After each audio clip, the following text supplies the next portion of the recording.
POV Undita. Perempuan di ujung sajadah dan hamparan tembakau. Film Air Mata di Ujung Sajadah dan Gadis Kretek. Hai kekasih Undita, jumpa lagi dengan POV Undita.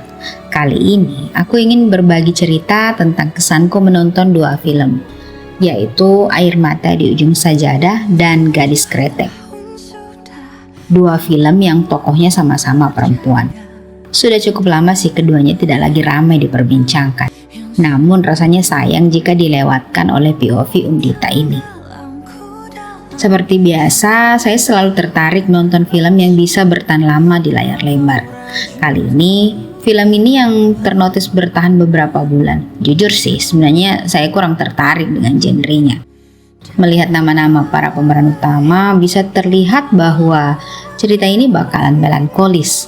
Wajah-wajah yang sendu dan pandai memancing air mata. Ada Fedi Nuril, Titi Kamal, dan Citra Kirana. Semua pasti familiar dengan kehadiran mereka di film atau sinetron bergenre drama. Namun, review orang-orang cukup membuatku penasaran untuk meluangkan waktu khusus sekedar untuk menjajal sekeren apa sih film ini. Saat menunggu jam nonton yang kupilih, yang kulakukan saat itu adalah memperhatikan orang-orang yang baru keluar dari studio. Itu salah satu kebiasaanku untuk menangkap sekilas respon penonton. Dan benar saja, sebagian besar perempuan yang keluar matanya sembab sampai bengkak.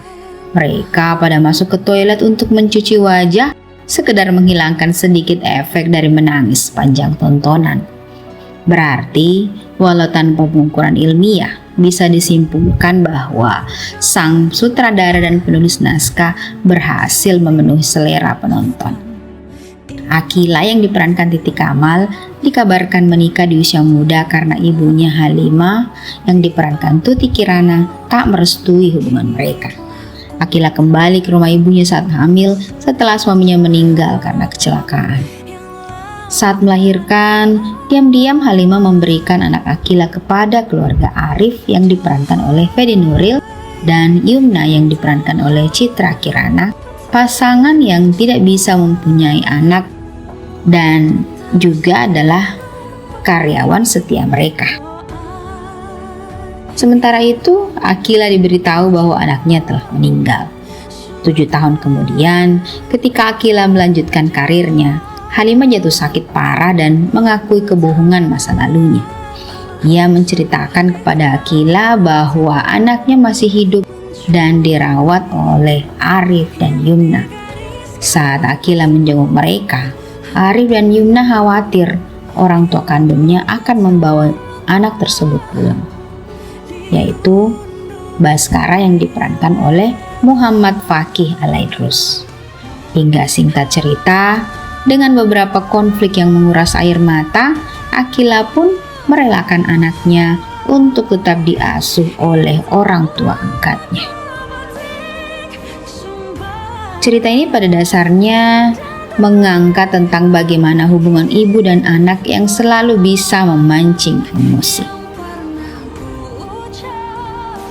Sebuah pesan yang kutangkap adalah bahwa bagaimanapun seorang ibu itu, yang namanya koneksi rasa akan selalu ada ke anaknya.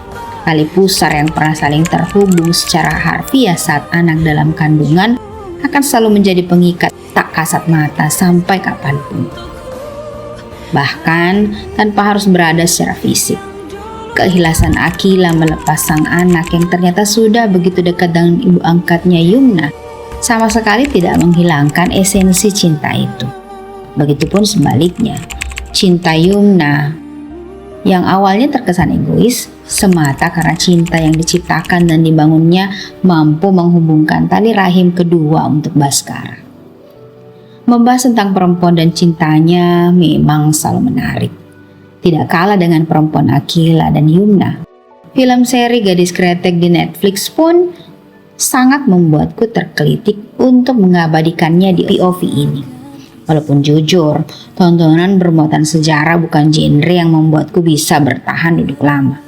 Tapi karena penasaran dengan gaung novelnya yang cukup banyak jadi bahan diskusi dan penelitian, tentu tak kulewatkan kesempatan untuk menontonnya. Serial Gadis Kretek digarap oleh dua sutradara sekaligus, yakni Kamila Andini dan Iva Isfansyah.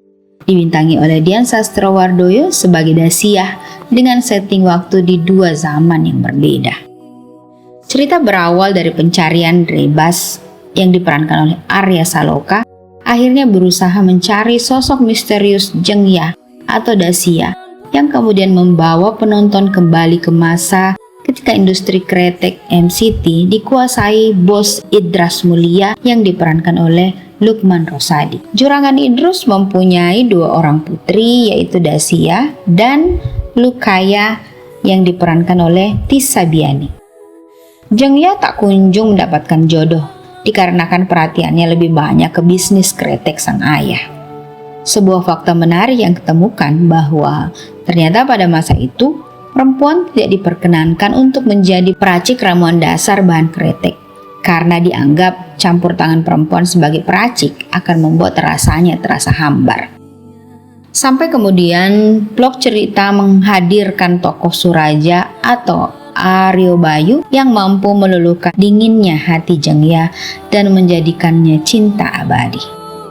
Perjalanan kisah keduanya dibalut konflik persaingan bisnis dan sejarah kelam Indonesia tahun 1965 yang berakhir dengan masing-masing akhirnya menikah dengan orang lain. Namun di akhir hidup keduanya, cinta abadi masih sama-sama tersimpan dengan dalam di hatinya.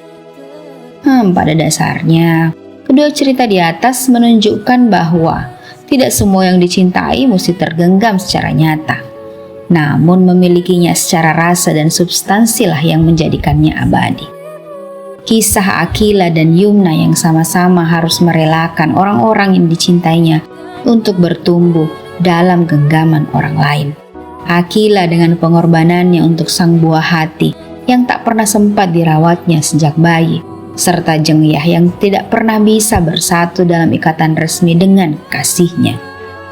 Air mata keduanya tergambar berbeda. Akila yang tak henti meneteskan air mata hampir di banyak momen dalam ceritanya, serta Zhengyah yang lebih banyak menangis dalam diam dan dingin ekspresinya.